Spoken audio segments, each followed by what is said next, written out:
One of the things that's always bothered me when I read about history or watch a documentary about history, or when I get into history at all, one of the things that's bothered me is this. When nations of any size, of any kind, when they're starting to go downhill a little bit, crumble, come apart, I don't know what word or what phrase you want to put on it, but when things are towards the back end, you're on the back nine, right? When it's finally done, the people who are ruling the nation, in charge of the nation, oftentimes, and honestly, it's the most common thing, they don't go down when the country goes down. You know, you don't go from being king of wherever, Zimbabwe, and the country falls, and wow, you're sitting there begging for spare change on the corner like everyone else, like the citizens. No. The king, and all the king's men, of course, all his administrators, they always seem to nance off to Argentina, to a villa they have somewhere. And of course, historically, they always describe the king and all his men as living in exile. You know, he was forced to live in exile, and you dig into it, and he was in a castle with all his servants, lived out the rest of his days in luxury. Why does this happen? Why is this such a common historical tale? Because towards the end of an empire, when things go bad, the evil men who are destroying the empire bleed the treasury dry. Instead of feeling a duty to their nation, whatever that nation may be, instead of trying to reverse the trend, turn things around, they just look at that big pot of gold in the treasury and they say, let's fill up our pockets with some of that before we check out of here. What's going on here in America? Well, this number is a little bit staggering, but I just want you to wrap your mind around this. Social Security, Medicare, Medicaid, right? Those three. Social Security, Medicare, Medicaid. They now are 84%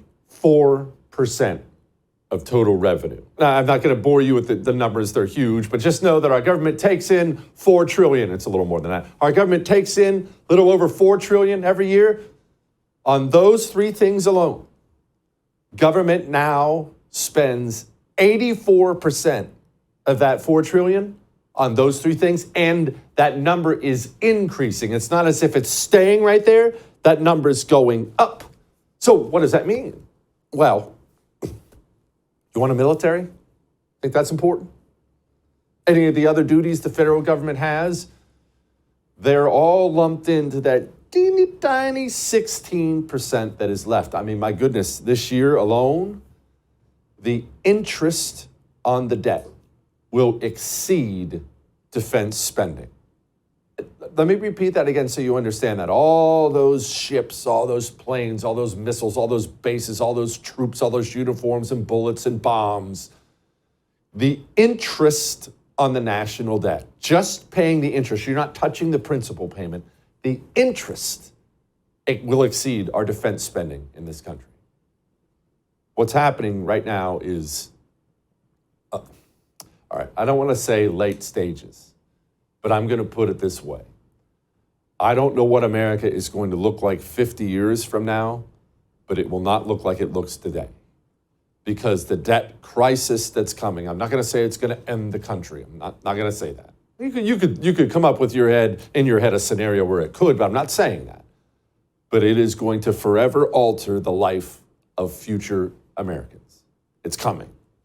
And instead of trying to reverse the trend, instead of having the all-hands-on-deck meeting they should be having right now, that shouldn't even be partisan. Republicans, Democrats, Independents, the Green Party, Libertarians, it should be an all-hands-on-deck meeting where you take every part of the government, picture it like a bowl with 100 marbles in it. And it's not that you're figuring out which marbles you have to cut. No. They're all gone. Just dump the bowl of marbles. Now we can go back to the marbles and figure out the few we can put back in the bowl. But we're in emergency time here now. It's not even 10 years away. It's coming.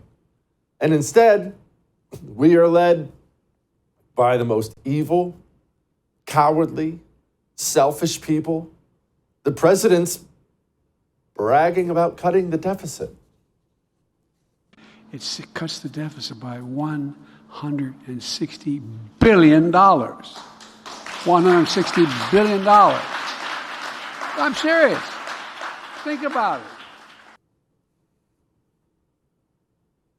We're not cutting the deficit.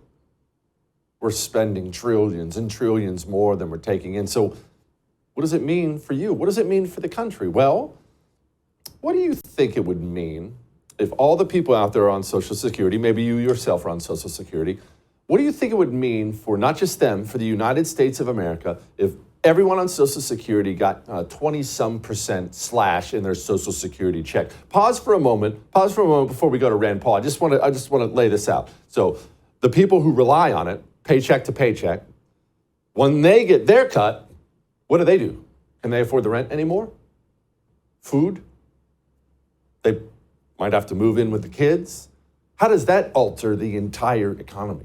How does that alter just the real estate market alone? Children. Think about what just that cut means. Now, I want you to sit back and listen to United States Senator Rand Paul tell you what's coming and when it's coming.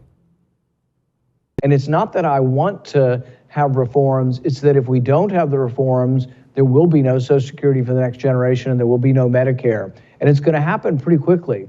Within the next couple of years, the people who live on the basic smallest amount of Social Security, which I believe is around $700 a month, those people will get a 20% cut in their Social Security unless we reform it. So you have to reform it. It's coming. And the people who should be saving us, the people who should be having that meeting, none of them are even talking about having the meeting. It's not like a few guys want to have the meeting or a bunch of guys want to have the meeting, but hey, we can't get it in Bob's schedule this week. No one's even discussing having that meeting. Nobody. We're else watching it happen. Government Accountability Office just found $236 billion in improper payments for 2023 alone. 74% of those were overpayments. What's that mean? Well, they're looting the Treasury. The people in the government who should be meeting, who should be discussing saving us. They're looting us, pillaging us on the way out the door. Do you want me to go into all the climate stuff? You know, John Podesta, famous Democrat activist John Podesta. Did you know he was paid thousands of dollars by a foreign billionaire funded group? What's this group about? Oh, it's all about the climate change stuff. Climate change this and climate change that and climate change this. Well, so he goes from being a Democrat activist to being a man who works with the Going Green people. Democrats get elected. They work directly with John Podesta. The money gets blood sucked out of your paycheck and handed to their friends. Those ancient historical stories we talked about at the beginning of the show, where the king and all his men, they don't suffer when the people crumble. They leave to their villa. It's happening. You're seeing it happen right now. Look, the president of the United States is involved.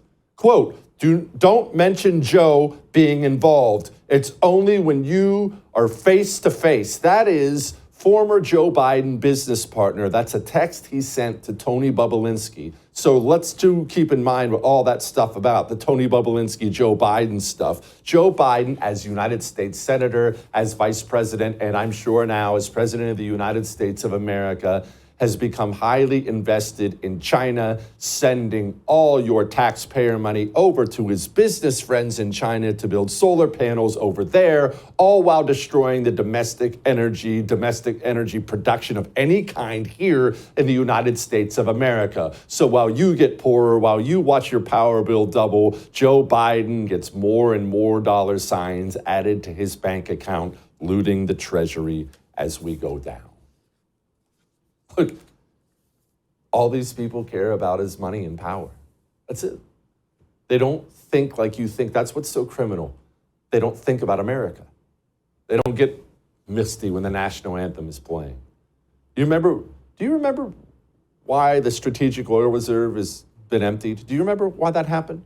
Well, we were coming up on the midterm election, and Joe Biden has destroyed our oil industry, so gas prices were through the roof. Joe Biden was worried about Democrats losing too many seats in the House, and so he drained the strategic oil reserved for emergency purposes only, to save Democrat seats in the House of Representatives. Now it's so low, that we can't refill it. They just announced they're not refilling it because prices are too high. We don't even have a strategic oil reserve, again, looting the Treasury, pillaging us on the way out the door.